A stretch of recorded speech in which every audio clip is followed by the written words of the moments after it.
Olha, o Kleber já está com a gente lá? Tá, então vamos fazer o seguinte. Um jovem de 21 anos morreu baleado após fugir numa blitz na madrugada de domingo em Caxias do Sul, quando foi acompanhado por viaturas da Guarda Municipal de lá. Nós voltamos com esse assunto, um perito vai falar aqui a respeito dessa ocorrência, como a perícia vai enxergar e vai trazer a luz da verdade nisso também. Jovem de 21 anos que morreu baleado após fugir de uma blitz na madrugada de domingo em Caxias. Segundo a Polícia Civil, Matheus da Silva dos Santos conduzia uma Paraty com outros 2 ocupantes e foi orientado a parar numa abordagem que ocorria no bairro São José.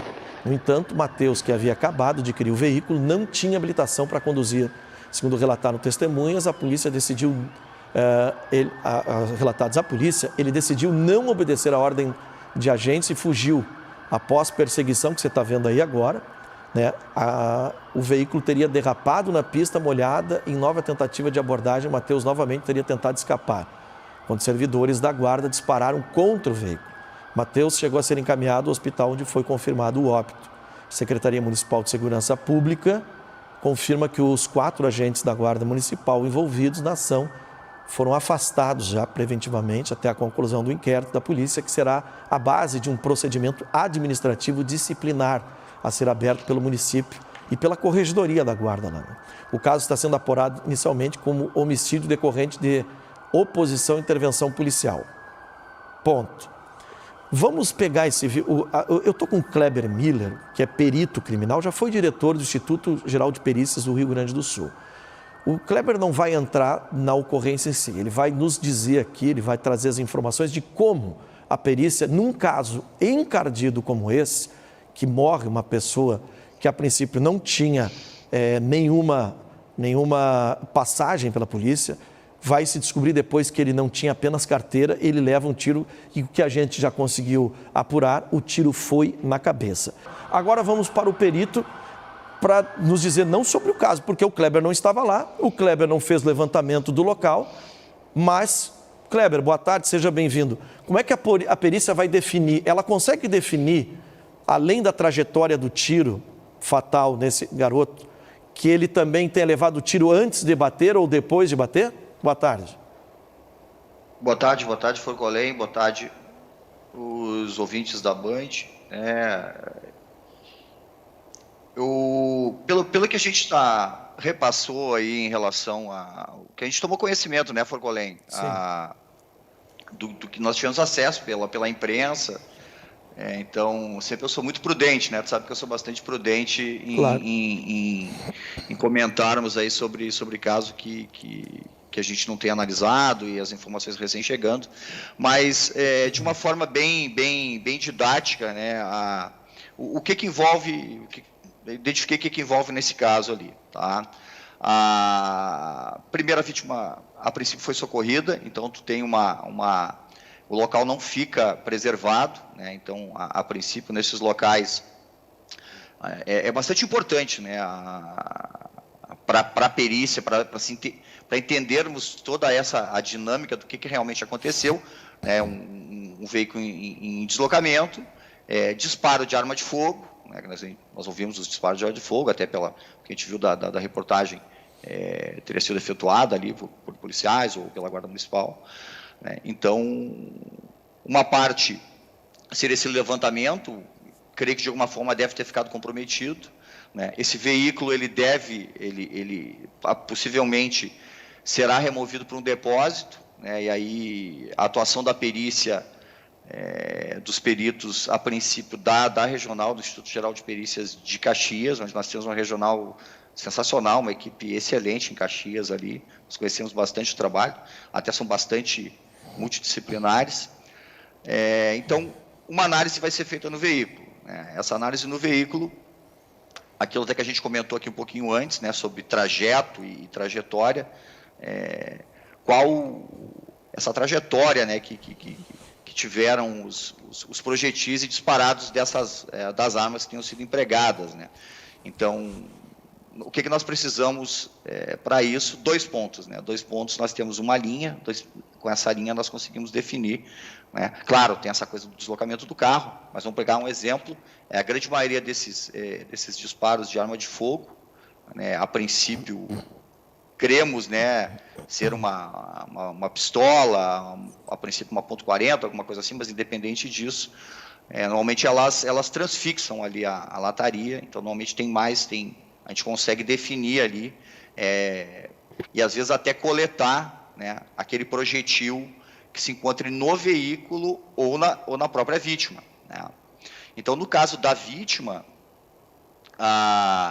essa vítima ela vai ser removida para o Departamento Médico Legal. A princípio já foi, né, para o Departamento Médico Legal, onde ela é analisada pelos peritos médicos legistas, né? Então, o que os legistas vão observar ali? Vão fazer toda a necrópsia, tem uma parte da identificação dessa pessoa também, né? Tem uma parte da perícia que é a identificação, quem é aquela pessoa que está ali, quem realmente é aquela pessoa que está ali. Então, são feitas as perícias ali de impressão, das impressões digitais, né, das digitais, né, não das impressões, mas das digitais direto, e a causa-morte, né? Então, na causa-morte, uma morte por PAF, nós chamamos, né, projetil de arma de fogo, aonde esse orifício, aonde o ferimento entrou, né? Eu vi os comentários, mas eu vou me restringir. Esse trajeto que ele fez dentro do corpo da vítima, e se aquele disparo, se aquele evento ali é o que levou à morte, né? Quando se consegue coletar esse projetil do crânio da vítima, né, ou do corpo, independente disso, dependendo das condições em que se encontra esse projetil, que por vezes ele pega camadas ósseas, ele se deforma, tem vezes que ele impacta antes, né, ele pode ter impactado no vidro, ter impactado na lataria, ter deformado, mas vamos partir de uma premissa que exista um campo de comparação, né? Aquele projetil, o que acontece? É um projetil que ele passa pelo cano da arma, ele deixa aquelas impressões, né, dos ressaltos, cavados, né, de uma arma aí de alma raiada, né, que dá aquele giro no projetil, e ficam essas marcas no projetil, né? Então, essas marcas, quando os peritos conseguem visualizar esse projetil, esses projetis são extraídos da vítima ou do próprio veículo, né, e são também encaminhados para a perícia criminal, no caso, em Porto Alegre, Kleber, nossos peritos... Me diz uma coisa, e se você não acha o projetil, ele transfixou, ele perfurou e foi, você não acha por ali, como é que você vai definir qual a arma dos agentes que atirou contra, que foi determinante para a morte da pessoa? Aí nós temos um complicador, né, Forcolém?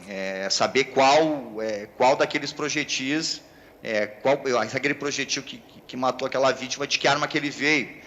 Mas aí tem cada caso um caso, né?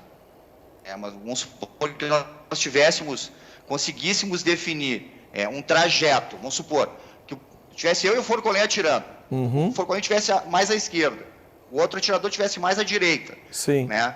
E eu sei, vamos supor que uma situação ideal, que esse veículo estivesse no meio, que essa pessoa estivesse no meio. E eu sei que ele levou um tiro que entrou da esquerda para a direita, né?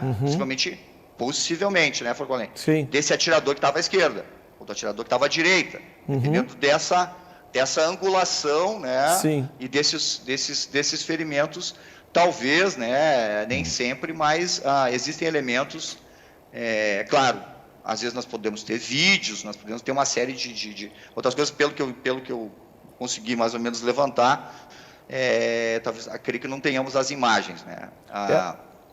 O que deve acontecer? Pode falar, Fabrício. Eu quero falar uma coisa aqui.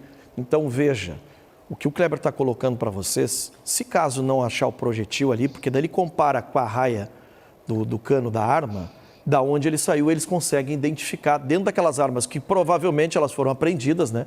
Essas armas que envolveram a primeira viatura ali, que está puxando aquelas viaturas que faz os disparos. Se é uma guarnição entre 4, vai ser recolhido as 4 armas, mesmo do motorista. E essas 4 armas vão ficar à disposição do Instituto Geral de Perícias para ele fazer a perícia. Se não encontrar esse projetil aí, essa bala, né, que pode ter passado pela cabeça do garoto, começa a se fazer uma montagem de ordem de ação de cada agente. Como eles estavam na viatura, como é que foi a trajetória desse projetil, né? Se ele entrou na têmpora esquerda, entrou no rosto, alguma coisa no lado esquerdo do rapaz, vai indicar alguma coisa no lado direito da viatura. Então, patrulheiros que estão sentados ali começam a entender. Então, tem todo um processo técnico, mas uma coisa é certa. A perícia, o Instituto Geral de Perícias busca também, como nós aqui no jornalismo, a verdade acima de tudo. Por isso que o Instituto Geral de Perícia, graças a Deus também, hoje é um instituto independente. Ele não é um instituto da Polícia Civil, ele não é da Brigada, ele não é de ninguém. Ele é dele mesmo, com seus técnicos, trazendo à luz o máximo possível para o inquérito policial que o delegado vai presidir agora, né, Kleber? Não, com certeza. Então também tem todo um, são vários exames, né, Forcolém, isso que é muito importante, né, eu sempre abordo isso como um mosaico, né, são várias provas e cada caso um caso, né, então tem toda uma coisa envolvida aí, cadeia de custódia, outras coisas, mas assim, vamos lembrar também, essas armas empregadas por policiais, todas elas são armas, como vou dizer assim, armas quentes, né, armas registradas, que elas têm ali um número de série. Eu vou saber que a arma 21 é a do Kleber, que a arma 22 é a do Forcolém, né? Então isso aí tudo envolve o trabalho da perícia criminal, dessas armas. Agora a Polícia Civil apreende essas armas, encaminha essas armas para Porto Alegre, para o Departamento de Criminalística, para os laboratórios dos nossos peritos criminais, especialistas em balística, né? Então o que esses peritos vão fazer? Eles têm toda uma parte que é descrever essas armas, né? Isso aqui é uma pistola, isso é uma Taurus, número de série tal, pode-se analisar também se talvez algumas dessas armas apreendidas tenham disparado, outras armas não tenham disparado. Então, algumas características podem ser observadas. Isso tudo vai fechando, né? Vai afunilando cada vez mais até chegar na verdade. E outra coisa, o Instituto Geral de Perícias também, com a solicitação do delegado, pode fazer uma reconstituição da cena, né? Que não chama mais de reconstituição, né? Sim, reprodução RSF, mas é uma reconstituição. Sim. É a reprodução simulada dos fatos que nós chamamos. Né? Sim. Via de regra, ela quando existem alguns pontos, às vezes não, que ficam dúbios, né? Porque por vezes com aqueles exames ali já consegue se chegar a uma verdade, que não existam dúvidas, assim, né? Bastante consistente, né? Aí tem todo o trabalho, a nossa Polícia Civil é das melhores do Brasil, então todo esse trabalho aí da investigação, né? Juntamente com essa, digamos que a perícia ela é auxiliar da investigação, né? Então a perícia vai trazer alguns elementos, mas a reprodução simulada ela pode ser feita, às vezes até é recomendado que ela seja feita ao final, até quando já existam todos os exames, os depoimentos, tudo isso aí, né, Forcolém? Daqui a pouco, olha, eu vi isso, eu vi aquilo, aí eu tenho uma testemunha que falou, já tenho o laudo da balística, eu tenho o laudo do local, eu tenho o laudo da morte, eu tenho, de repente se coletou munições no local, alguma outra coisa, acho que o local foi desmanchado. Sim. Porque também a gente tem que lembrar disso, né, socorrer a vítima com autoridade, né. Eu te agradeço muito, nosso tempo também já, muito obrigado trazer essas questões técnicas, lembrando que é só a questão técnica, o Kleber não tem como avaliar a ocorrência e não está aqui para isso. Não está aqui para avaliar se os guardas são assassinos, se os guardas erraram, se os guardas acertaram, nada a ver. É trazer aqui a questão de como a perícia enxerga todo o processo e de como ela vai andar na experiência dele, que já foi diretor do Instituto Geral de Perícia. Obrigado, Kleber. Um grande abraço. Um abraço, Forcolém. Porque